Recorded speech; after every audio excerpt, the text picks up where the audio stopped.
Good to have you with us tonight here on Monday Night Dog Report. My name is Chris Hall. Good to have you with us here on UGA Football News on Facebook and Instagram. Sorry about being just a tad late. We had some technical issues. You know, when you're dealing with electronics, and you're dealing with things that you have to do to get on the air, so to speak.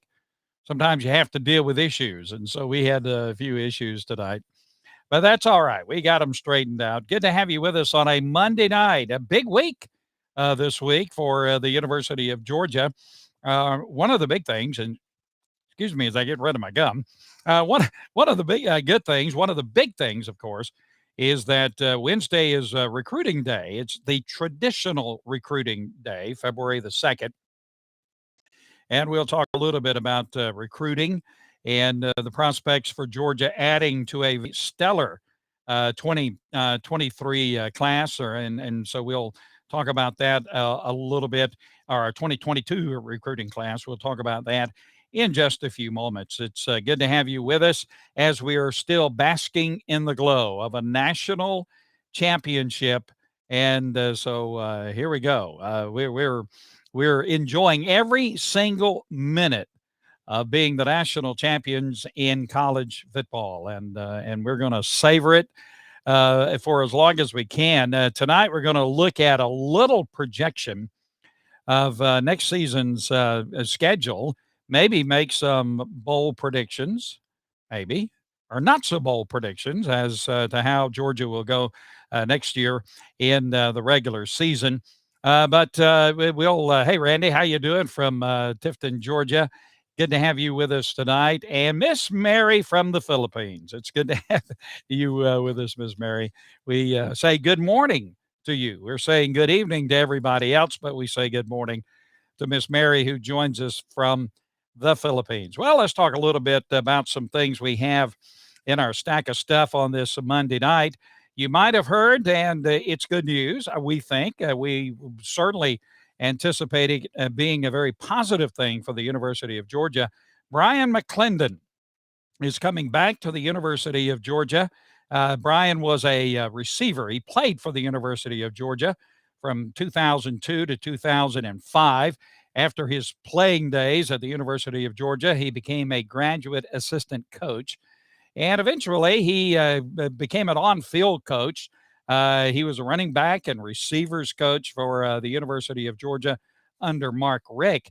And in fact, after Coach Richt was let go by the University of Georgia, Brian was the head coach for Georgia for one game, the 2015 Tax Slayer Bowl. Mcclendon has been around, and recently he was elected or he was selected, rather, to be and hired to be a coach under Miami, or in Miami, under new head coach Mark Cristobal. Mcclendon had been in Oregon with Cristobal, and so but that was only 4 weeks ago. So Mcclendon comes to the University of Georgia after only 4 weeks on the staff for the University of Miami. So congratulations to Brian Mcclendon. As far as we can tell over social media sites and from different media outlets, this is a very positive hire. It's been received very, very well by Dawg Nation. And it's good to have Brian Mcclendon back in the fold at the University of Georgia as he becomes a part of the staff for Georgia as a receivers coach.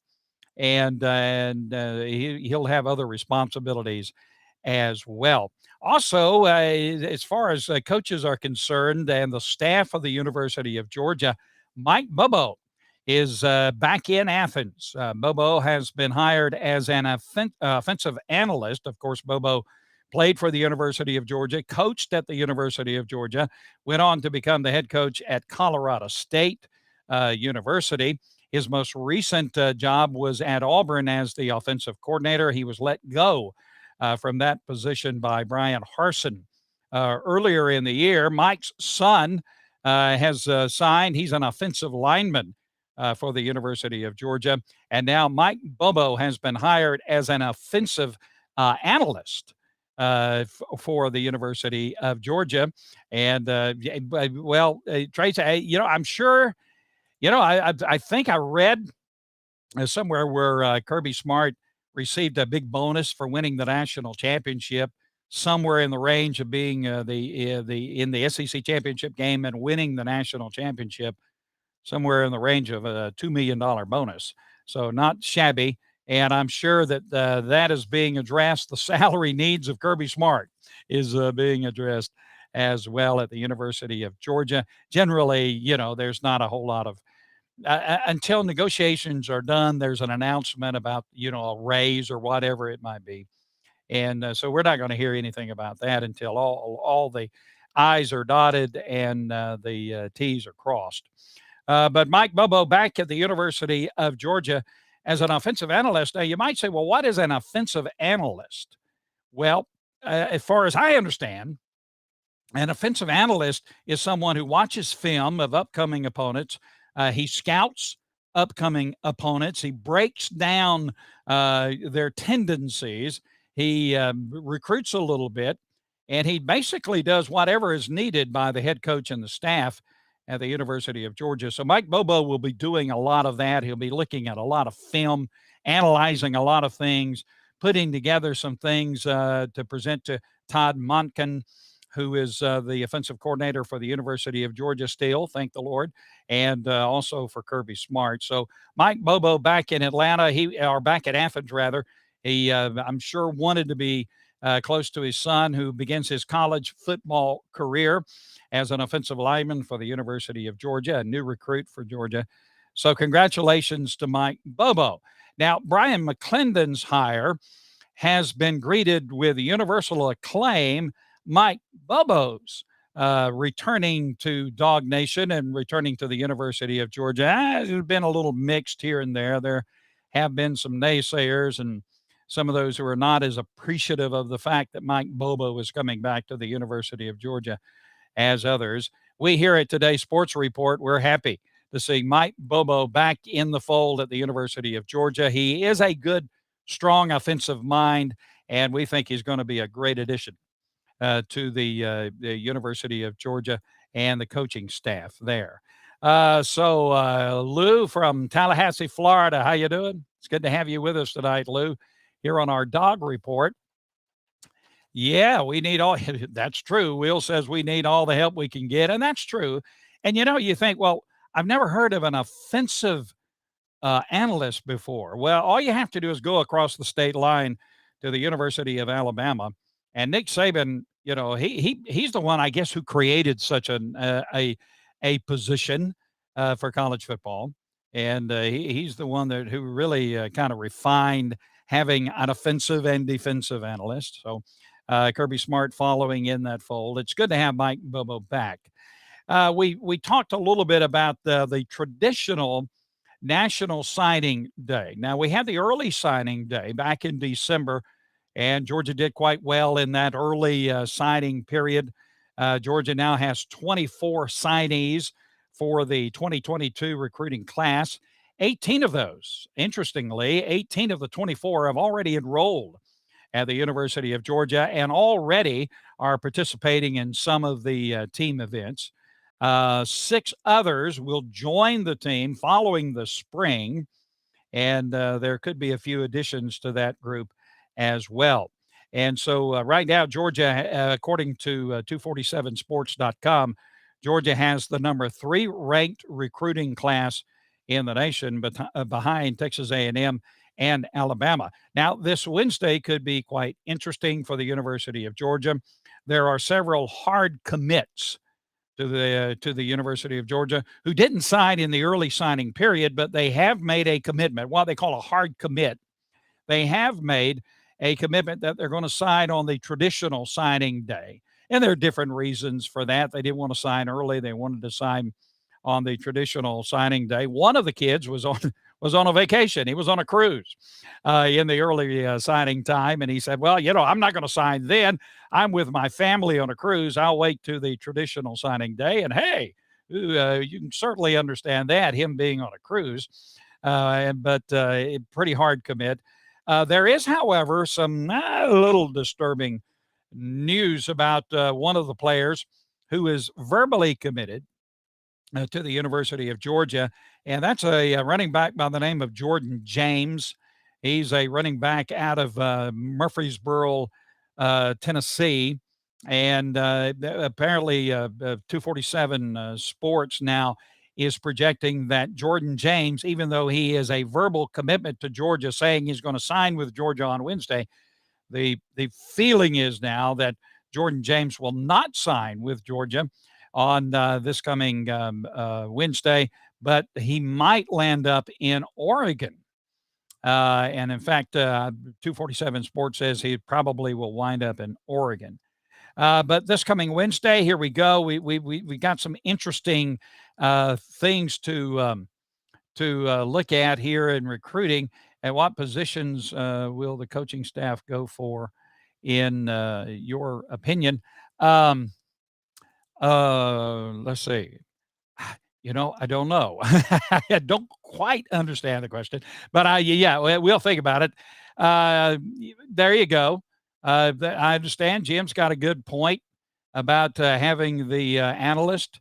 You are limited according to the NCAA as far as on-field coaches are concerned. You're limited to how many on-field coaches are concerned, and so you hire what you call analysts who are not on field, but they do contribute to the coaching staff, and that's one way to get around that limit of how many coaches you can have on a coaching staff.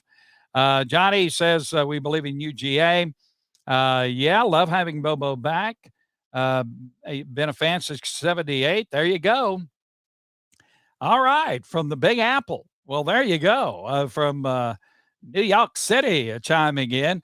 Andrew Paul is going to commit at running back. Yeah, that's well. Let's talk a little bit about the recruiting day, and let's see, transfer portal. Yeah, okay. I got you.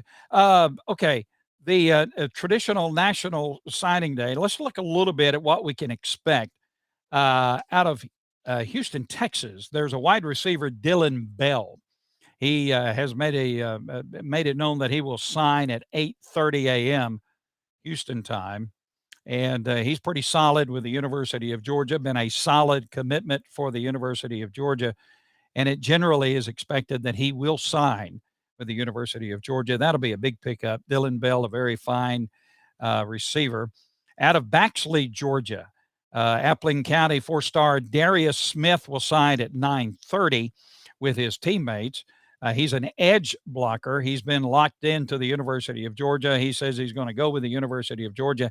He delayed his signing because he wanted to sign with his teammates. He has several teammates who will be signing with other schools.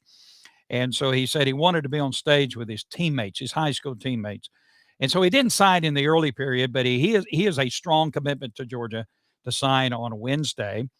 4-star defensive lineman Kristen Miller from Ellenwood, Georgia, will announce his decision Wednesday at noon. He has taken official visits to FAMU, Ohio State, Oregon, and Miami. He will be a big get for Georgia if Georgia can get him. It is generally felt that it's a kind of a toss-up now between Ohio State and Georgia for the 6'4", 294-pound interior defensive lineman. He would be a good get, big pickup for Georgia if Georgia can pick him up. Shamar Stewart out of Opelika, Florida. He is a 5-star wide receiver. He'll make his commitment at 1:30. And Georgia did get him in town for an official visit earlier this month. But however, Bulldogs 247 projects him to land at Texas A&M or maybe Miami. So if he goes with Georgia, if Shamar Stewart goes with Georgia, that will be a big get for Georgia. Fitzgerald, Georgia linebacker E.J. Lightsey will announce his commitment at 2 o'clock on Wednesday. He's 6'2", 215-pound prospect. He decommitted from Florida last month. South Carolina is making a big push for Lightsey. Georgia appears to be in a good position with him, and so he is trending, according to 247 Sports, he's trending toward Georgia. And so we'll keep an eye on that. Also, Dallas Parish Episcopal running back Andrew Paul will make his announcement on Wednesday at 12:30. Michigan got him on campus for an official visit, but it appears that Paul will make a decision between Clemson and Georgia on Wednesday. And the trend seems to be, according to those who, supposedly know, the trend tends to be that he is a pretty good bet that he probably will wind up with Georgia. We'll keep an eye on that. So those are some of the interesting, signing dates and signing times for Wednesday for some players that Georgia would love to have in the fold for 2022. Georgia is projected to finish with the number 3 class in the 247 sports team rankings. Georgia could leapfrog perhaps Alabama on Wednesday if things kind of go their way. We'll keep an eye on it, and we shall see. So big day coming up. Now on Wednesday, we will be having a special recruiting day special. We'll do it at 7:00. We'll go over any developments as far as recruiting is concerned for the University of Georgia on Wednesday at 7:00 because that's a pretty good deal. Georgia won the national championship because it had the players. It had good quality players across the line, had depth. Recruiting is crucial. We all know that. The Kirby copter, the helicopter that Kirby Smart has been flying around in, that has been all over the place. A lot of it in South Georgia where we are. So the Kirby copter has been going, and Kirby will fly in. He'll talk to some of the recruits. Got to be pretty impressive to have the head coach for the University of Georgia, the national champions, to fly into your campus and visit with you on campus. Pretty special deal. We'll be looking forward to that. Some other things that we have picked up. Former Georgia quarterback Matthew Stafford is headed to the Super Bowl for the first time in his 13-year NFL career. Stafford helped lead the Los Angeles Rams past the 49ers 20-17 on Sunday night in the NFC Championship game. Stafford had a great game. He completed 31 of 45 passes, 337 yards, 2 touchdowns. He did have 1 interception. Stafford, along with Sony Michel and Leonard Floyd, will represent the Dogs for the Rams on their home field for the Super Bowl coming up February the 13th.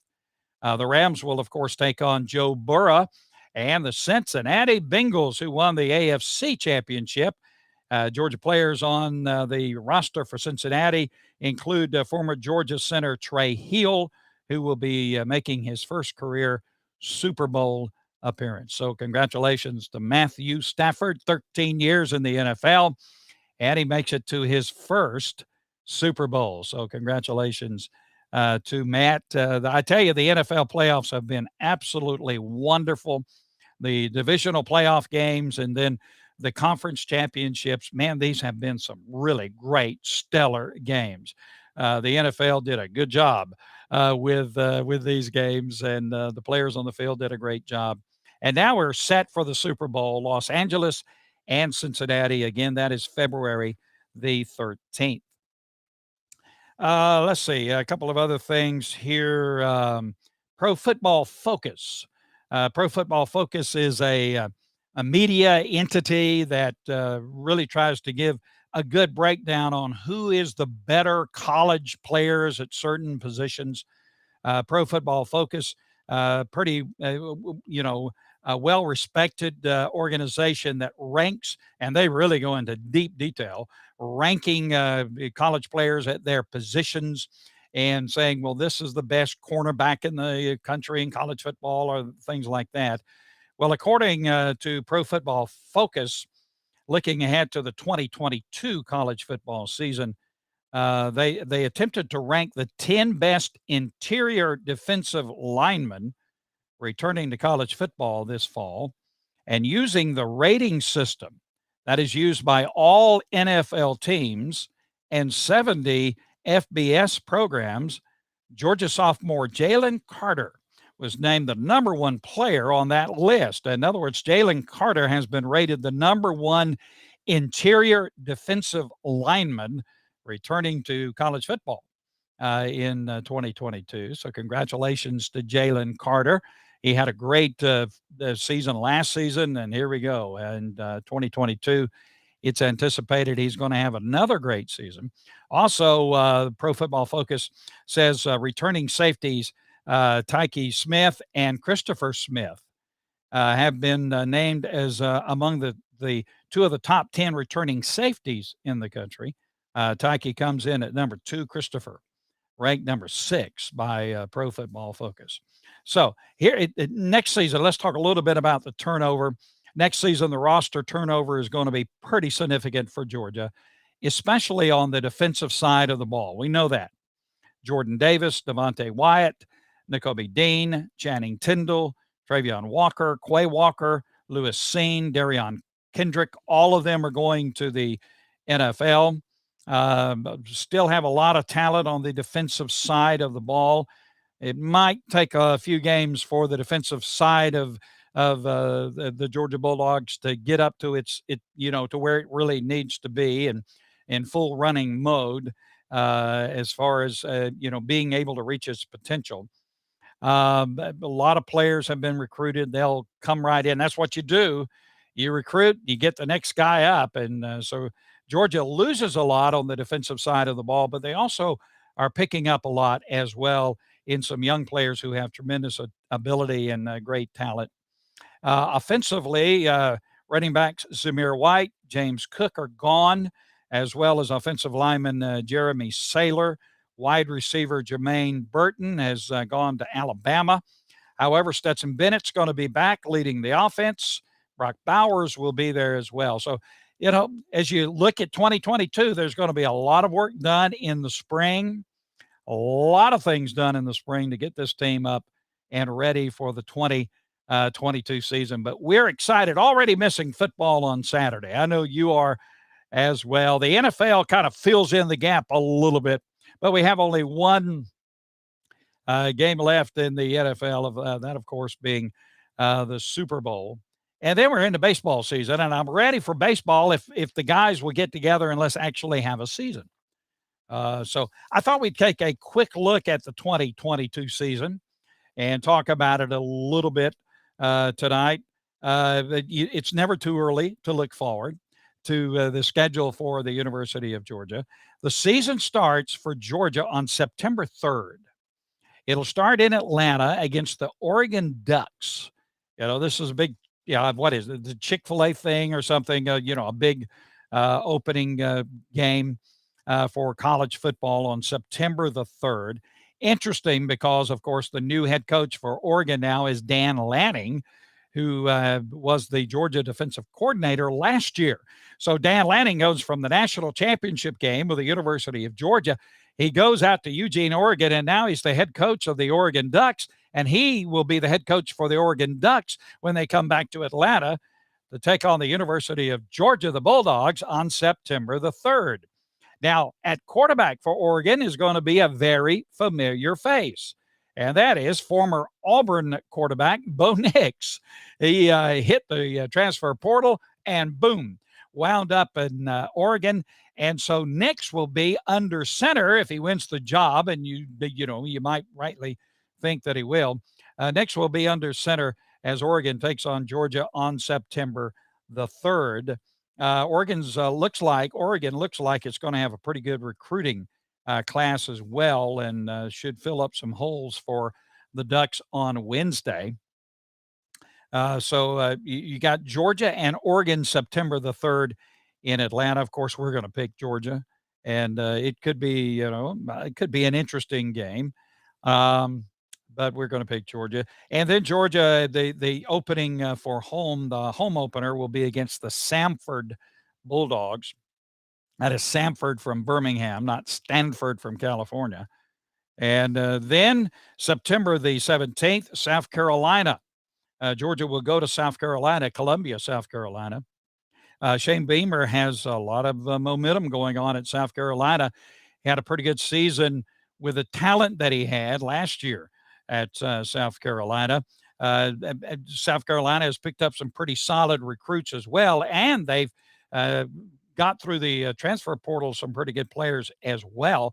In fact, Spencer Rattler will be the quarterback for South Carolina. He is the projected quarterback. He was a Heisman Trophy, candidate at the beginning of the season, last season, before he lost his job to Caleb Williams at Oklahoma.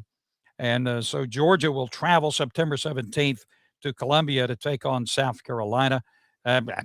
We expect Georgia to win the game, obviously. Then Georgia returns home on September 24th to take on Kent State.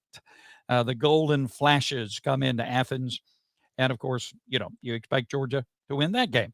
Georgia then will hit the road October the 1st, take on the Missouri Tigers in Columbia, Missouri.